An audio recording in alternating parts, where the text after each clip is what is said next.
Hi everyone, I'm Ashanti Golar, the host of the Brown Girls Guide to Politics podcast.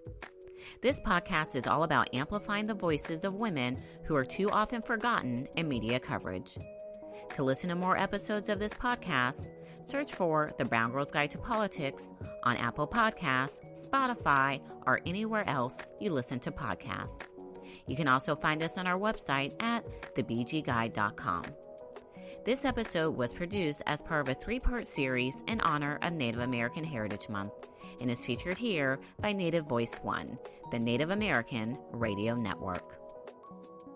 In this episode, we're speaking to the BGG blog contributor and co-founder of Indigenous Women Rising, Rachael Lorenzo. Fans of the BGG blog are familiar with Rachel's posts about her fight to make politics and the reproductive freedom movement more inclusive of women like her, young Indigenous queer mothers. In our interview, we talk about how she got started in politics with the help of women like Congresswoman Deb Haaland and the work ahead for her at Indigenous Women Rising. I hope you enjoy. Rachael, it's so great to have you on the podcast. How are you? Doing well. Thank you so much for including me or for thinking of me.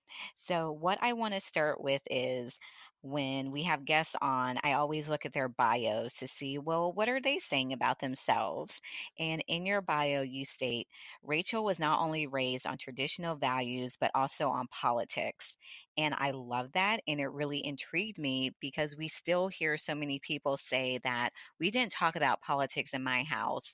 But for you, you're saying this is something that you were raised on. So tell us more about that. Yeah, so my dad worked for the Bureau of Indian Affairs, which is under the Department of Interior, for about 15 years and worked for tribal government before that. My mother was a social worker, so very much entrenched in tribal politics. And ever since I was a little girl, I can remember being 6 and sitting down with my parents and watching the presidential debates. So growing up having that variety of politics in my household, whether it was my parents talking to each other at dinner time, having the news on in the background, watching Meet the Press on Sunday mornings with my parents, or watching presidential debates. It's always been something that's been a part of our family, been part of our household. And I'm so lucky that I got a different perspective, a very unique perspective, where my parents would talk about how national politics impacts our Native communities. And so as I got older, I started seeing that play out when I was in college and then as I got older. So I'm really lucky to have been brought up in that kind of environment. That's great. And you mentioned national politics, and like so many people, you organized for President Barack Obama. So, having grown up on politics, you talked about seeing a lot of things when you were in college. What did your time as an Obama fellow teach you about the importance of young people getting involved in political campaigns? Growing up, I saw a lot of older white people in politics. And in 2008, which is when I turned 18, I saw Barack Obama speak at the University of New Mexico. And it was one of the most inspirational and influential times in my life. And that's when I decided that politics is my future. If this Black man can go to an Ivy League school and be taken seriously as someone who could be the president, then I'm sure this queer Native person could do something. 4 years later, I had my daughter, and that was 2012. And that is the year that I got the fellowship with Barack Obama's campaign, Obama for America, or OFA. And at that time, Deb Haaland, my congresswoman. Yes. So Deb Haaland was actually my supervisor during that time. And that was the year that I was finishing up my bachelor's, and I had just had my daughter during spring break of my last semester as an undergrad. And one of the things that just kept me going that I didn't see in politics at all were young parents and having their Mm. children with them. And Deb inspired me by empowering me to learn how to cut turf and do my own lists, and always encouraging me to bring my daughter with me when I was making calls. And she would say, don't worry, just bring the baby, make as many calls as you can. When I would go canvassing, no, it's fine, take the baby, do what you have to do. And so there was always that support there, even though it was so exciting to have my name out there nationally. Like, here's this Native person in New Mexico, working as a fellow. It was even more meaningful, and I felt like I had much more buy-in because I was able to include my new little family. And so that's how I started my own tradition of bringing my children into politics. That is so great. And I'm not surprised to hear that about Deb, because she's just one of those women who is all about uplifting other women. And she also knows that we need to normalize bringing the kids to events. All the time, I'll get emails from people saying, is it okay if I bring my daughter? Can I bring my son? And we say yes, because it's so important not only for them to be in these environments, but it's also very important for them at a young age to see women in leadership. Hmm. If are running things in our own household, why shouldn't we be running things in the political arena? Amen. This is my view about being a parent, that as a society we don't value children as much as we should. Children are the ultimate comrades. When we instill in them at a very early age that they're valuable, that they're loved, that they're important, and that they have something valuable to offer, and we're there to nurture it. I think in the long run, it's going to make our communities better. I 100% agree. And you have continued your activism work post college, post Obama. And when we're recording this interview, we're actually in the midst of the Supreme Court taking up some key issues on their docket, including reproductive freedom and LGBTQ rights. And these are two issues that are very important to you and that you strongly advocate for in your personal life, in your professional life. So, first, I want to talk about the advocacy that you do as a queer woman, especially when it comes to ensuring that Native members of the LGBT community are seen and heard. Because just even in my space that I operate, I still constantly see people leaving out our Native sisters when it comes to these issues. Whatever happens at the Supreme Court, I can tell you right now that our Native communities are ready to fight for our people. We have been doing it for the last 500 years. And for folks out there who don't know, it was Pueblo people in 1680 that led the first successful revolt against a European power, and that was the Spanish. And we've been doing this for centuries, and we will continue to do it, because we love our people, we love our land, we love our culture and our tradition and our language, and ultimately that's what's at stake. And in that, um, we have to remember that we need to include our LGBTQ community within our own communities. And these are people who are in our communities who have traditionally been seen as sacred and holding certain kinds of special power. And we will continue to honor that. So whatever happens at the Supreme Court, we're going to do what we've been doing for the last 500 years. But it is scary to think that my LGBTQ community members out there are at risk. I remember when gay marriage was or same-sex marriage was legalized, and I remember thinking, that's not the end of it. Like, there will be more that comes up, and here we are. We're talking about our trans brothers and sisters not being able to potentially not being able to hold a job or stay in their home, or being able to raise families if they wanted to, and be safe in the place that they call home. Human lives are at stake, and we're in solidarity with our trans community members. And so while I am scared, I'm also really hopeful. I mean, this is a new generation of activists across the country, and I'm I'm hopeful. Again, whatever comes out of the Supreme Court, I know that people who really care and people who are the most impacted are going to come together and continue doing what we've been doing. And I love that you said that you're still hopeful because as I was following the conversation the other day, there were people who were saying the exact same thing that regardless of what happens, we will continue to fight and we'll continue to make a way.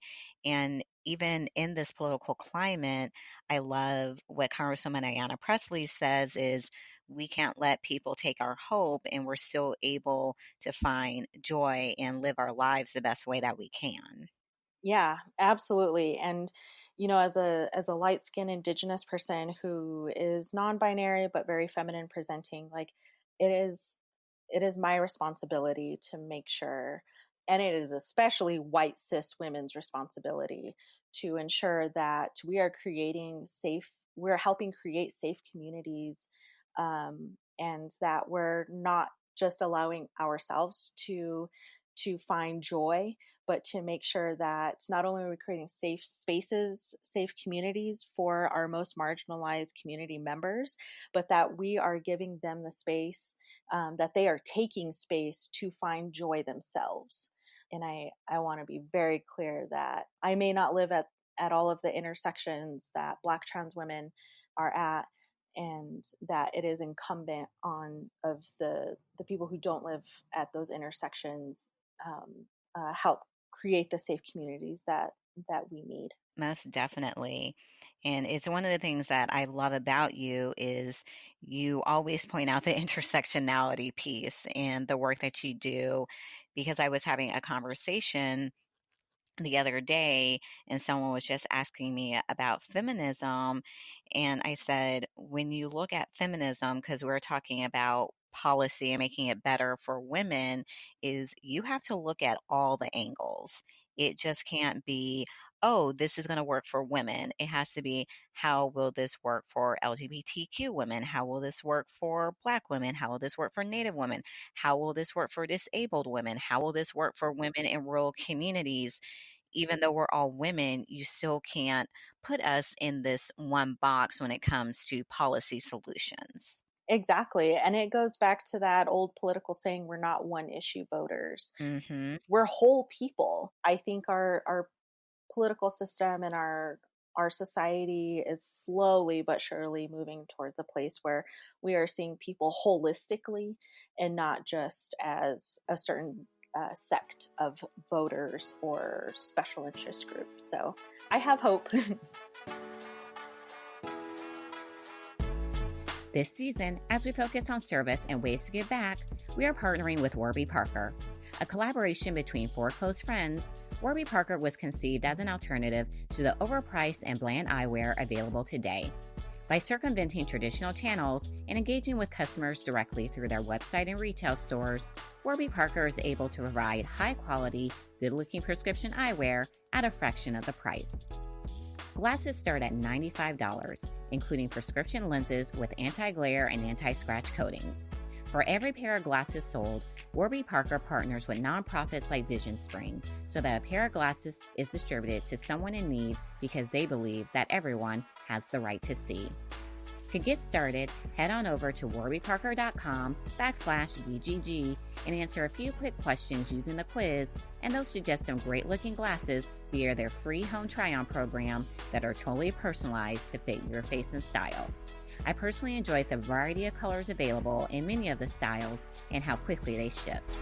Or if you have an iPhone X, you can download the Warby Parker app where you can use their brand new virtual try-on, allowing you to try on eyeglasses, seeing the realistic color, texture, and size of each style just using your phone.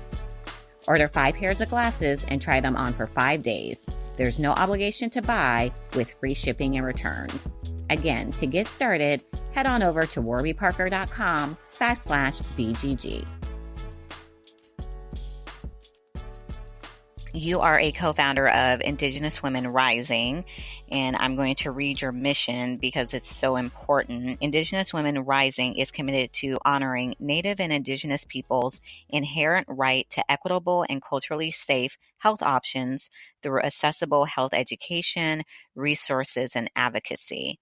So tell us more about why you founded this organization, its origins, the work that you're doing, and for me, most importantly, how can our listeners who are interested support the work that you're doing? Yeah, Indigenous Women Rising is a labor of love. I founded this in 2013 after in Albuquerque, a coalition of folks defeated a 20-week abortion ban at the city level here in Albuquerque, and I didn't really see myself represented. And it's changing. I've seen it change over the last 6 years, and I'm hopeful about that. But back then, just sometimes it can feel really isolating to be the only Native person in your class, in your work, in a lot of different spaces. Even though we're out there, we exist. Even though the history books have made Native people out to be this romanticized myth of the past, we are still here, and um, that felt and not just in that coalition work, but it just feels isolating to be the only Native person in a lot of spaces. And so I actually have a very personal connection to reproductive health and justice. At that time, I lost a very much wanted pregnancy, and I needed an abortion myself. And I realized just how important it is for us as people who have the ability to become pregnant to be able to have access to abortion care, and not just abortion care, but also prenatal care if we choose to carry our pregnancies to term. We deserve to raise our families in safe communities. We deserve to have access to on-demand breastfeeding and chest feeding support, or formula if we choose. And I can get into the whole thing about why breastfeeding is so political. But I didn't see myself reflected in a lot of these spaces. And so I created Indigenous Women Rising to figure out a way to include our people. I mean, we are the original inhabitants of this continent, and we have this ancestral knowledge about fertility and controlling our fertility and how we raise our families and sexuality and gender expression. And all of that is included in reproductive health. And so over the years, it was a lot of learning about policy at the federal level and at the state level, learning how to lobby, learning how to cultivate my own relationships with elected officials. In 2017, I got a bit of a big break by getting my first ever grant. And I got my sister-in-law, Malia, who is a co-founder. I brought her on this breastfeeding project that I got money for.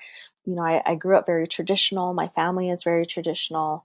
And during our sacred ceremonies, it was really hard to breastfeed. So the money that I got was to hire 2 Pueblo women to alter our traditional dresses to be more breastfeeding friendly.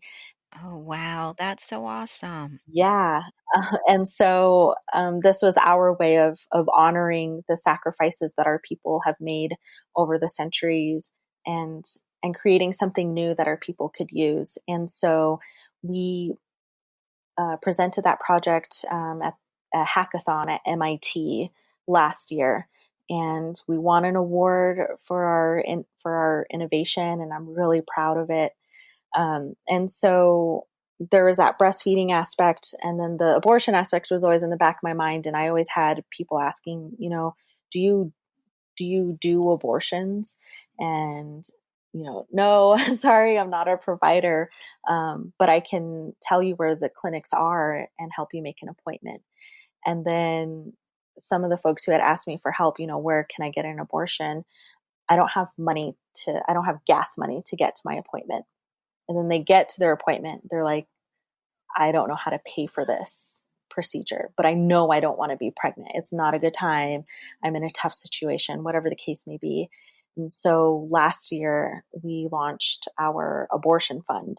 And so I, at the launch of the abortion fund, I was looking on social media for volunteers, and Nicole Martin, who is now our third co-founder, volunteered and helped me sign people in so that way I could cash people in or like take their donations and get them into our event to kick off the abortion fund.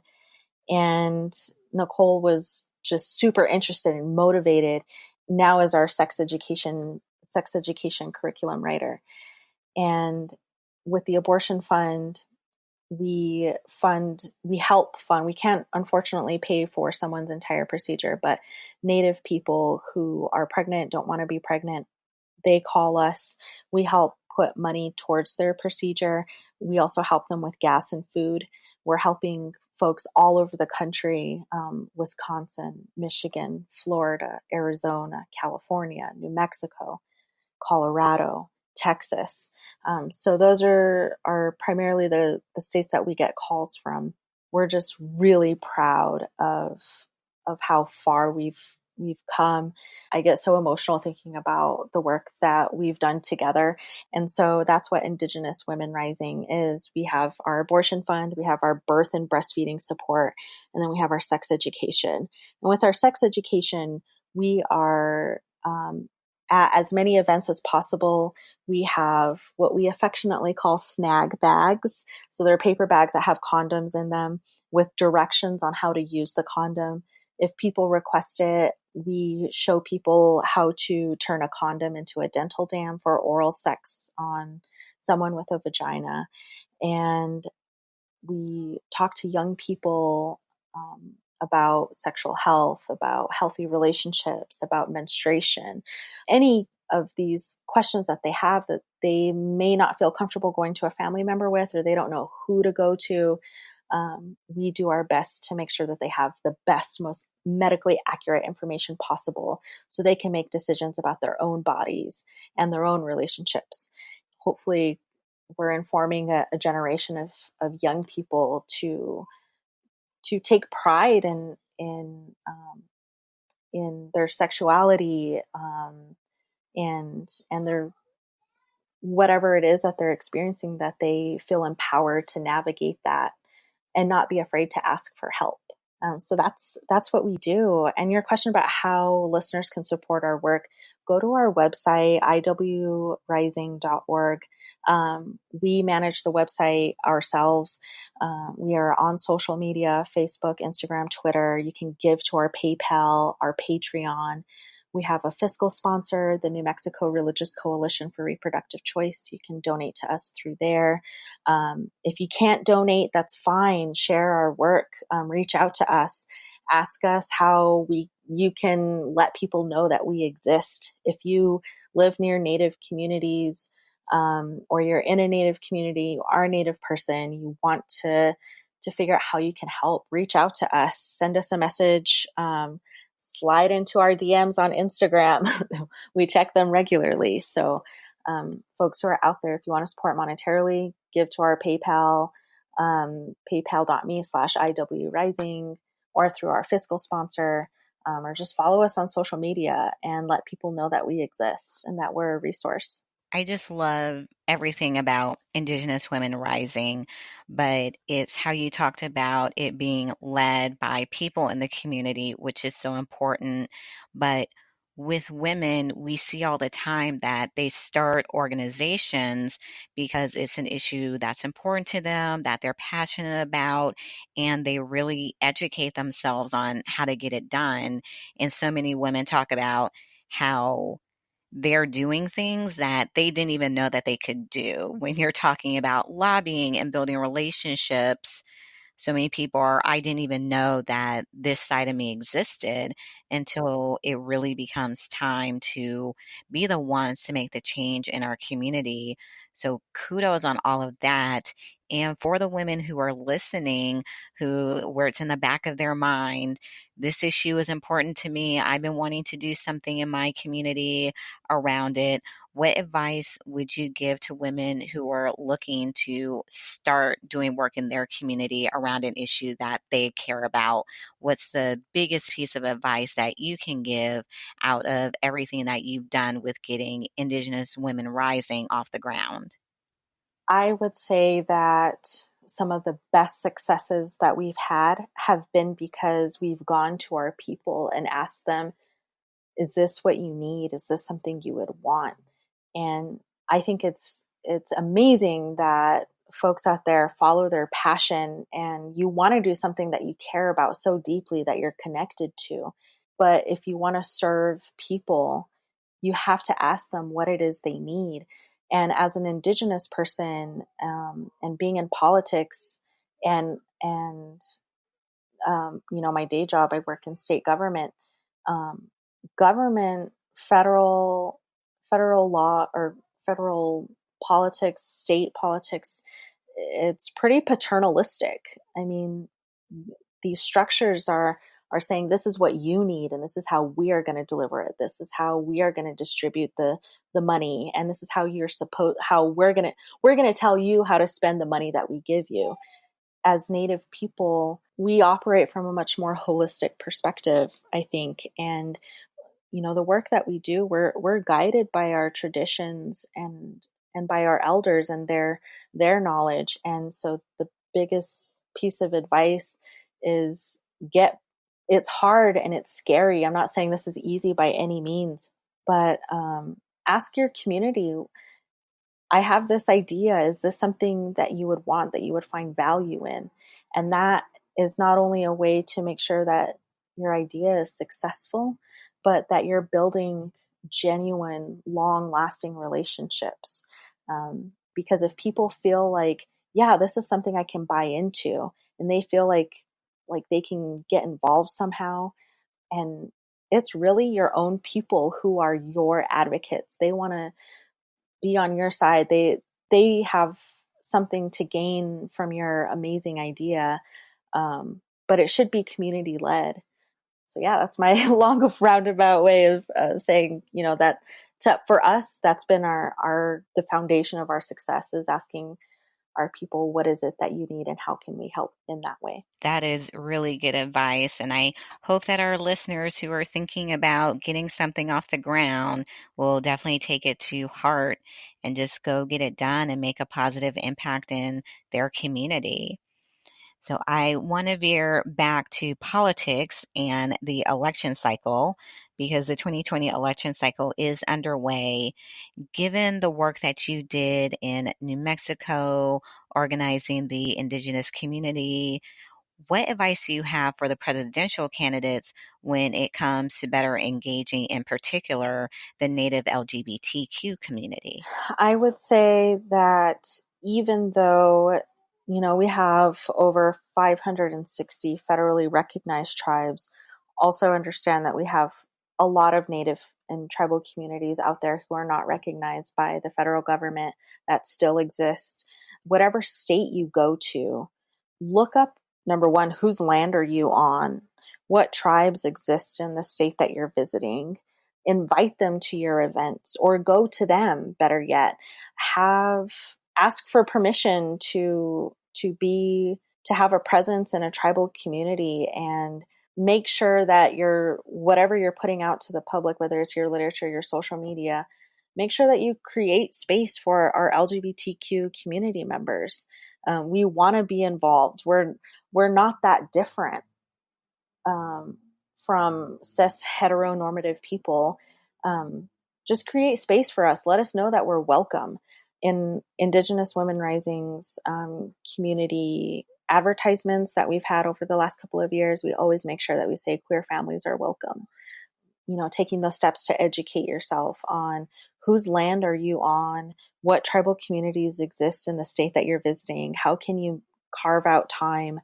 And I know time is so valuable, and that everyone has so little of it, or we think that we have so little of it, but we want to be included too. And also understand that not every tribe is the same. Our priorities are going to be different. Our approaches are going to be different. Our tribal government structures are different. Some tribes appoint their leaders, some tribes elect their leaders. We're all so different, but just taking the time to understand just a little bit about the tribes that exist in the states that you're visiting, just make sure that you say explicitly that we're welcome. I think is something that I can hopefully some presidential candidate out there is would listen and hear that. I love it. All right, moving into our final question. What advice do you have for the brown girls listening saying, I want to be just like her? It's scary. And remember that these political structures were not made for us. It's scary. And sometimes I cry about it, and it's okay to be emotional. You don't have to make yourself small or create this other persona. Do your best to show up as your most authentic self, take up space, because even though these structures weren't made for us, when we're in there, our existence and our presence just demands that we be included, whether people like it or not. And again, as scary as it is, just take up as much space as possible. And it's taken years for me to understand that. And I cannot say enough how scary it is, because sometimes it might put a target on your back. But if more of us take up space, the more that we drown out these voices that tell us that we're not good enough, that we're not white enough, that we're not smart enough, or any of these things, that just the fact that we exist, that we're deserving of dignity and respect. Brown and Black women and femmes, we have something valuable to offer, no matter what it is, whether it's art, whether it's policy expertise, whether it's lobbying expertise, or community organizing. You have something inherently valuable to offer, and we need you. So try not to be afraid to take up space. That is such great advice. I love it. Take up space, all the space. Mm-hmm. Rachael, thank you so much. Really enjoyed this conversation, having you on, and just thank you for everything that you do. Stay up to date with us on the BGG website in between episodes at www.thebgguide.com and on our social media, Facebook, Instagram, and Twitter at The BG Guide. The Brown Girls Guide to Politics podcast is produced by Wonder Media Network. You can find them on Instagram at WMN.media and on Twitter at WMN Media. Until next time, Brown Girls. How does spirituality inform activism? The majority of the world self-identifies as religious or spiritual, and yet many discussions of politics, culture, and advocacy are devoid of a spiritual framework.